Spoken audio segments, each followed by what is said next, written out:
Hi, folks. Welcome to the preparedhomestead.com. This is Travis. Thank you all for stopping by to watch. So I made a video over on my locals channel. If you want to sign up to watch that video, there's a link in the description below, somewhere down below. Probably, I'll try to pin it in the comments. But anyways, I talked about what's going on in the Middle East. I think it's pretty significant. I think that there's a pretty good chance of a big war starting there. That could lead to World War III. And I think it's going to be much more serious and dangerous than previous Middle Eastern wars that we've been in the last few decades. And I give my own kind of analysis of that and how to kind of be thinking about it and preparing for it. So if you're interested in that, I would suggest going over and signing up. You get extra content over there. I produce completely separate videos and content for over there if you're wanting to know. But I want to talk about today an actual practical prepping stuff. Amazing, a prepper channel talking about real prepping. It's unheard of nowadays. There's a joke there, sarcasm, folks. We talk about, when it comes to preparations, of the idea is survival, right? The idea is not just survival, but to kind of thrive so that survival isn't as bad as it could be, all right? I mean, it doesn't take a lot to survive, but the preps and the training and all that stuff makes it a lot better for survival. But, you know, we focus a lot on all of these things that could happen, that it could turn out this way, these scenarios and how they could affect us. And I think a lot of times, whether it's conditioning from Hollywood movies or online stories, whatever it is, we tend to gravitate towards the more exciting stuff. You know, guns are cool, right? I'll admit that. They're cool. You know, wearing cool tactical gear, doing all this training and stuff. Oh, that's cool, you know. Gardening and producing food. I mean, that's cool. It's fun. I enjoy it. It's like that. To me, that's like meditating, you know, going out and working in the garden, walking around barefoot in the dirt. I love it. There's just so many good benefits to all that kind of stuff. And I'm not knocking any of it, but when it comes to surviving a collapsing world, which is what we're trying to do, right? We're trying to prepare ourselves because we believe or have a pretty good inclination that everything around us is going to start collapsing, and we don't know how bad it's going to be. I mean, that's a big deal. We don't know how bad it's going to be, but just to be on the safe side, we are going to prepare for the absolute worst. The worst thing that could happen, because we've watched and we've read about in history of things collapsing before, and we see how bad it can be, how low it can get, how far the humanity can fall, right? And based on that, a lot of the things that we tend to talk about and do in our preparations are good things, but they're maybe not the most serious, core, important things that really will mean life or death for us. And what I mean by that is you kind of can break it down into two different things throughout history. And I'm not an expert, but consider myself kind of a student of history. I kind of like learning about it. If you look throughout history, when there's been times of poverty, famine, just tough times, right? You know, where there was less technology, less modern things, knowledge, science, all that kind of stuff.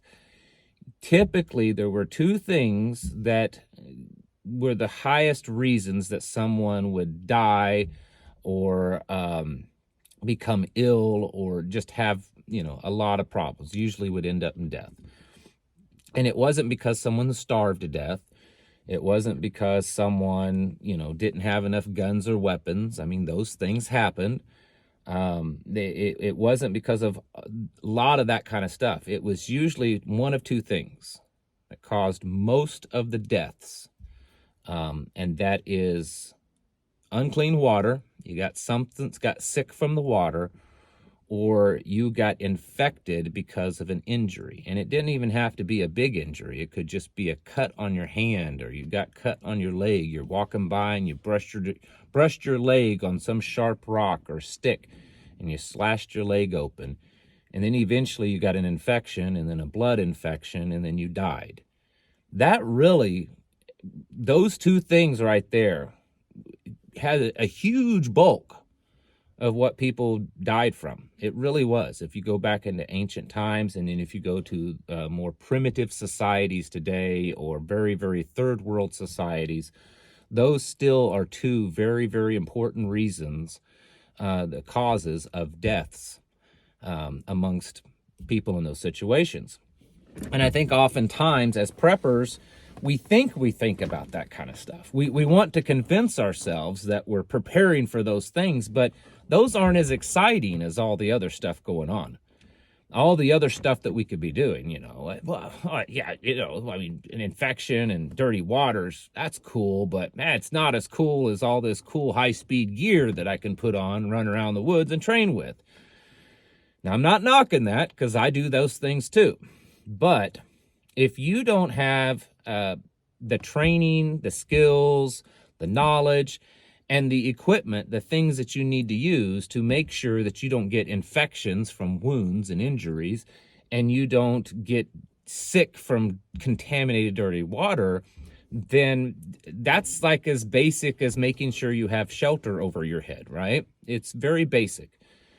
And so in our preps, and when I say ours, I mean us as a community, as a prepper community, we really need to be thinking about that. We take these two things also for granted, maybe more than anything. Even the poorest in this nation can get clean water to drink. Even the poorest and the very lowest in this nation can, if they choose to, they can usually find some kind of way to treat an infection for a wound or something. And I know you're probably going to say, yeah, but what about homeless and drug addicts and stuff? Yes, a lot of them do get infections and end up dying from them. But if they wanted it, most of them can find some type of clinic or something that they can get at least enough care to take care of that infection on their leg so that they don't die from it. This is not a modern problem, is the point. And so we are so far removed, so many generations, at least a couple of centuries for the most part. Now, there's exceptions, but for the most part, for the last 150, 200 years, most of the modern society, Western world, has either A, not had to worry about that much anymore, or that the conditions have improved substantially and gradually continue to improve over past history when it came to dying from infections and dying from contaminated water. Because science started figuring things out, and medicines started becoming available, and ways to purify water started becoming available. And so those problems became less and less and less. In a collapsing world, those problems could start to rise to the top of being two very prominent things that we have to face and deal with. And so we better have some real solid plans. We take it for granted that if you get a little cut on your hand, you know how to clean it. You have clean water. You probably have, soap or some way to clean the wound if you needed iodine or alcohol or betadine or something like that. Many of you have access to that in your home already. You probably have some type of ointment or cream if you thought you needed to put on it, or even, some of you have salves and things that can help with the infection. And then if it got really bad, there's either over-the-counter things you can do, or you can go to a doctor or an ER or something, and you can get medication to fight the infection if it gets worse.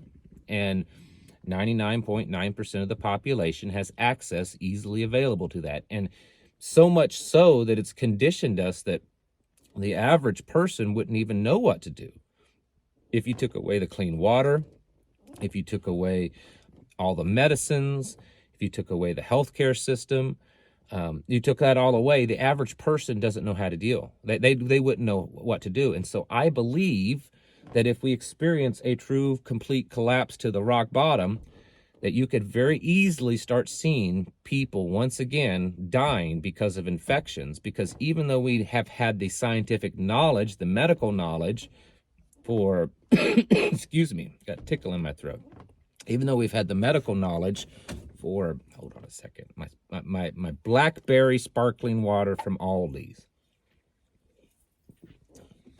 Again, even though we've had the medical knowledge for at least a couple of 100 years or so, roughly, of how to clean and treat a wound so that it doesn't become infected, we've taken that knowledge and given it over to government and through corporations and businesses. So now they're kind of the holders of that knowledge, so to speak. And we just run to them as a people, as humans, Westerners. We run to them to make sure that they get it taken care of. We run to the doctors, the ER. We run to the pharmacists or to the stores to get, proper bandages and things to clean the wounds. Most people don't have a knowledge of how to treat an infection or a wound without all of that. If you don't have access to that stuff, do you know how to treat it? And so I'm telling you, number one, you better have a fairly robust supply of medical stuff. Now, I'm not talking about a little IFAC. A little IFAC is something you take with you when you go camping or hunting or shooting or whatever, and it's to use in that moment. I'm talking about a supply at home, boxes, cases of clean, sterile bandages and tape and ointments and sterilization, anything to put on that wound to keep it clean. Because if you don't, you're going to start getting infections, and then that's going to be, well, it's going to lead to your downfall. You're going to start seeing more and more people. I just saw in the last couple of days, I guess they've now outlawed you purchasing fish amoxicillin, fish antibiotics. I'm not saying what you can do with those, but apparently now if your fish gets an infection from some kind of wound, it can't be treated, even though in the past people have purchased that stuff to potentially take care of infections from your pet fish that brushes its leg up against a rock or a stick and gets an infection. So they're making it harder for people to take care of their fish when the, collapse happens, as if you kind of read between the lines there. It's only going to get worse. People they don't think about this. People don't keep enough stuff. At best, some homes may have one of them little $20 first aid kits from Walmart. And so the possibility of people starting to, or the situation starting to be much like you see in very third world countries or in past history where people just got infections all the time and died and they didn't know how to take care of them, could become a very real reality. The other thing is clean drinking water. Most everyone in America, even though you may not always enjoy your drinking water, has access to clean drinking water. And we take it for granted like it's a right. I mean, it's what we're supposed to have, but it's not always going to be that way. And the possibility of having contaminated drinking water, that's a very, very real possibility. I mean, could you starve to death? You could, but starvation is actually not as common, I don't think, at least from my research, as most people believe. Yes, if there are famines, people can starve from famines. If there are these warlords, authoritarians that's controlling the food supply, and a lot of times it's usually both happening at the same time. But that's not really a very common thing, because most people in desperation of hunger, number one, you can go a long time before you starve to death. But most people, when they start getting desperate, they'll start eating things that they would never eat.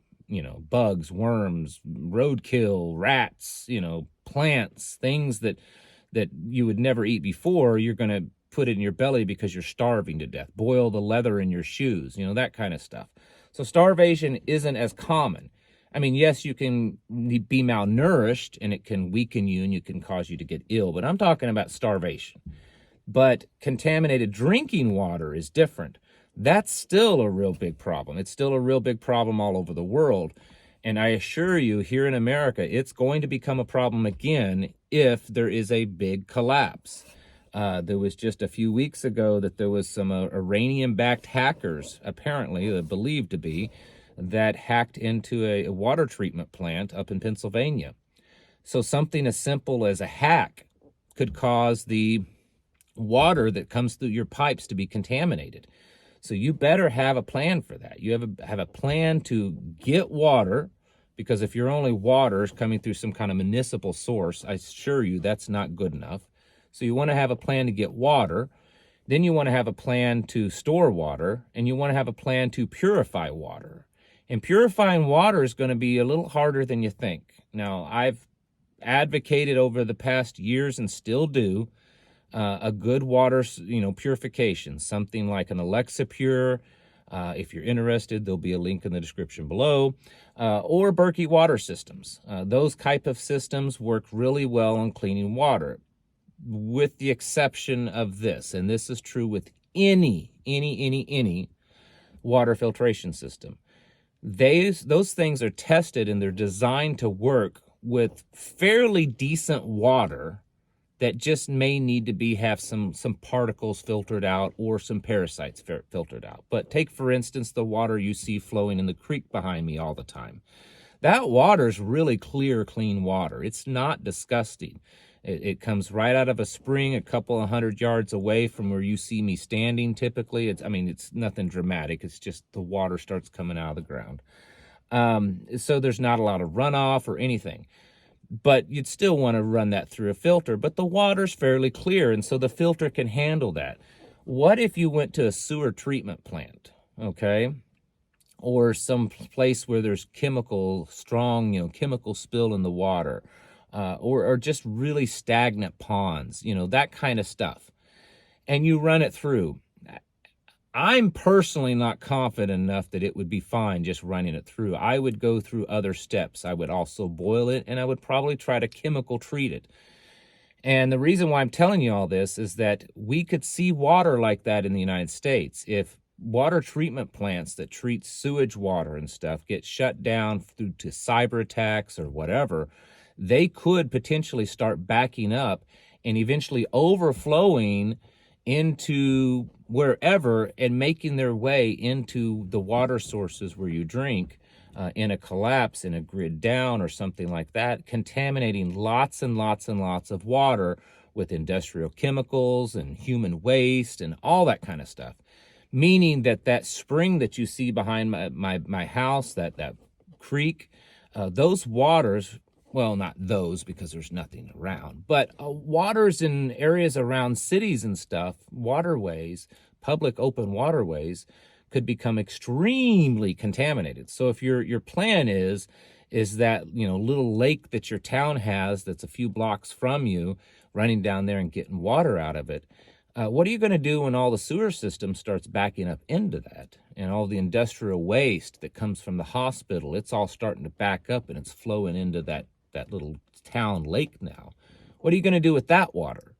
And so we better have a solid plan on how to sterilize, purify the water that we need to drink. And I'm telling you, in my opinion, when it gets to that point, there are no filtration systems that you and I could buy or afford that would take care of that on their own. You're going to have multiple redundancies to make sure that your water is pure.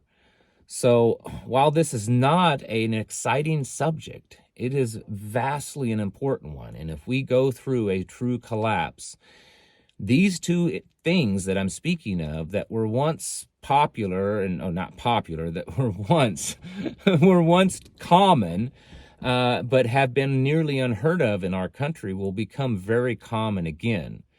And we better be planning, preparing for it, folks. You need to have solid medical treatment plans. You need to have the equipment. You need to have the stuff, the knowledge, all of that. You need to know how to go out here in the woods and find plants to treat that infection on that leg or that toe or whatever it is. You need to know how to create your own bandages and how to sterilize things. You need to know how to create your own medicines to treat people.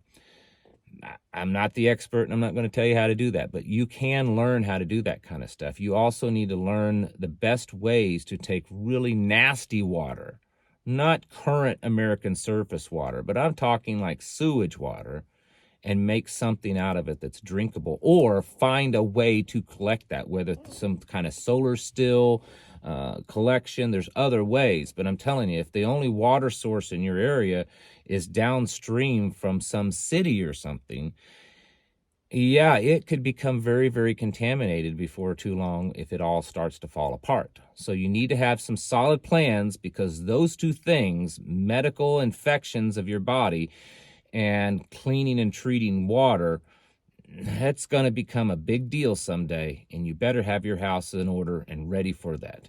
Folks, you need to be preparing mentally, physically, and spiritually. Thanks for watching, and I'll catch you in the next video.